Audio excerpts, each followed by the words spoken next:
Hello everyone, यहाँ पे हम एक और न्यूमेरिकल सॉल्व करने जा रहे हैं जो कि आपका बेस्ड है काइनेटिक्स ऑफ रिजिड बॉडीज़।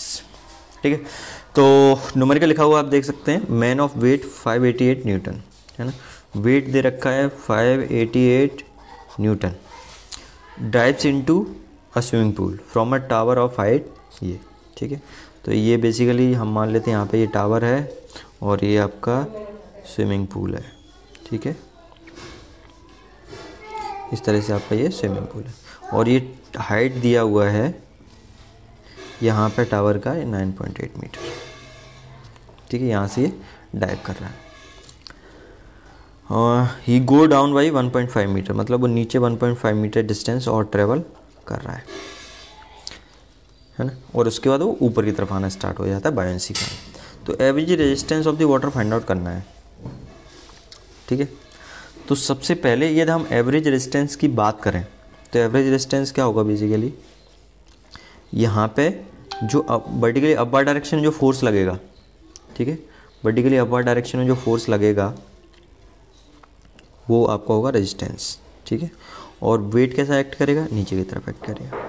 ठीक है, तो जब ये बॉडी यहाँ से यहाँ तक जा रहा है तो इसके ऊपर कौन सा नेट फोर्स क्या होगा, तो नेट फोर्स इक्वल्स हो जाएगा आपका weight of body minus total resistance, है ना, या एवरेज रेजिस्टेंस बोल रहे हैं हम, एवरेज रेजिस्टेंस बाय वाटर। ठीक है, तो ये बेसिकली क्या होगा, नेट फोर्स इक्वल्स क्या होता है m इंटू ए। ठीक है, weight of the body W हो गया और एवरेज रेजिस्टेंस मान लेते हैं हम एफ स्टार है। तो मेरे पास वेट तो है लेकिन एफ स्टार नहीं है ना। हाँ, देखो इसमें बेसिकली इस इक्वेशन को मुझे सॉल्व करना है तो मेरे पास मास निकल आएगा, एक्सेलरेशन नहीं है मेरे पास, है ना, W। तो यदि ये तीनों चीज़ें हों अपने पास तो एफ स्टार निकल आएगा क्योंकि आपको एवरेज रेजिस्टेंस ही निकालना है। ठीक है, तो m क्या होगा, बेसिकली वेट क्या होता है, W इक्वल्स क्या होता है mg। तो यहाँ से m इक्वल्स क्या होगा, W अपॉन g। ठीक है, तो m इक्वल्स हो गया 588 अपॉन 9.8। ठीक है, तो मैं इसको कैलकुलेट कर लेता हूँ। 588 डिवाइडेड बाई 9.8, तो ये आ गया आपका 60। तो मास आ गया आपका 60 किलोग्राम। अब आपको एक्सीलरेशन निकालना है ना। कौन सा एक्सीलरेशन निकालना है, ये वाला।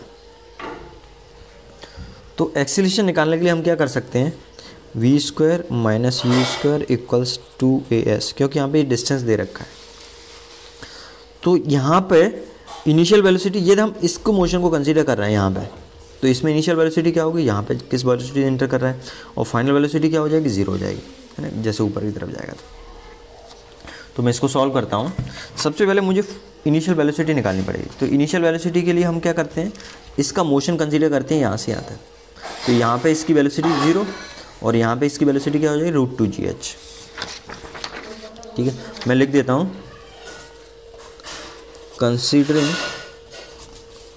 मोशन बिफोर डाइव, डाइव लगाने से पहले का मोशन हम कंसीडर करते हैं। तो इसमें क्या हो जाएगा, b square minus you square equals 2gh। अब v की वैल्यू तो हमको नहीं पता है, u की वैल्यू मालूम है, क्योंकि जब स्टार्टिंग में ये होगा क्या होगा, इनिशियल वेलोसिटी 0 हो जाएगी। तो v स्क्वायर इक्वल्स क्या होगा, 2gh, v इक्वल्स क्या होगा, √2gh। तो v equals 2 into 9.8 multiplied by h, h कितना है, 9.8। ठीक है, तो इसको सॉल्व करते हैं। तो 2 इंटू 9.8 का इंटू 9.8, तो ये आ गया रूट आंसर, तो ये आ गया आपका 13.86। तो वेलोसिटी आ गई आपकी 13.86 मीटर पर सेकेंड।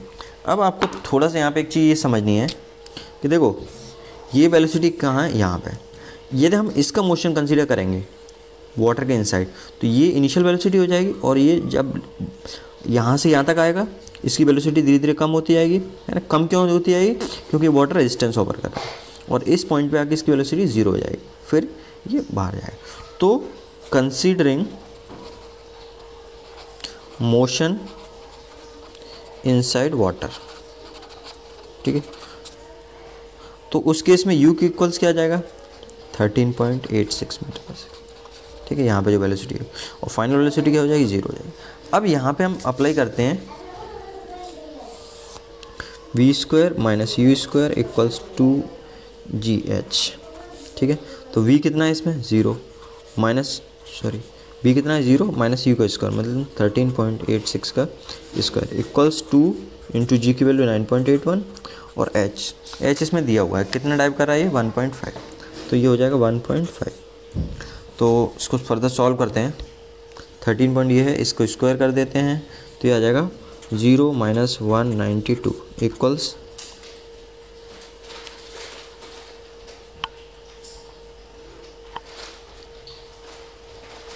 हाँ, एक चीज़ आपको ध्यान रखना है, यहाँ पे जी नहीं होगा, ये एक्सेलरेशन ए होगा, ठीक है।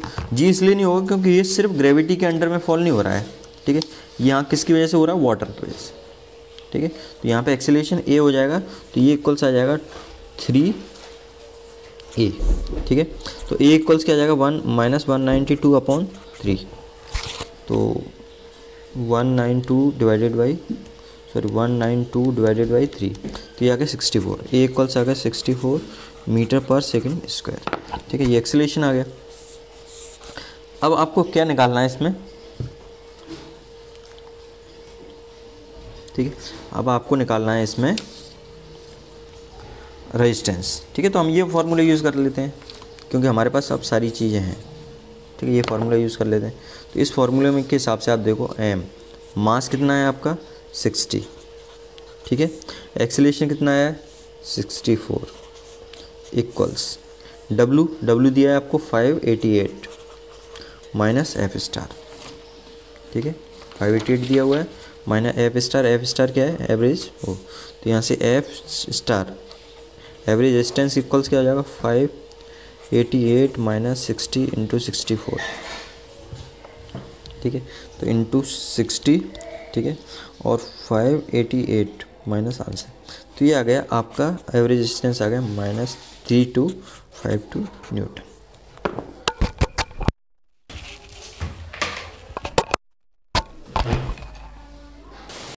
इसमें एक छोटा सा करेक्शन है, आप यहाँ पे देखो तो एक्सेलरेशन ये नेगेटिव है, ठीक है। यहाँ पे ये माइनस आएगा तो ये प्लस हो जाएगा, ठीक है। तो ये वैल्यू जो आएगी वो आएगी आपकी 588 प्लस 60 इंटू 64, ठीक है। तो ये 44, अब मैं यहाँ पे लिख देता हूँ, ये f* की वैल्यू जो आएगी रेजिस्टेंस की वो 4428 न्यूटन ये आएगी, ठीक है। आप इसको kgf में चेंज करना चाहें तो डिवाइड कर देंगे 9.81 से, तो ये आ गया 451। तो f* equals 451 kgf kilogram force, ठीक है।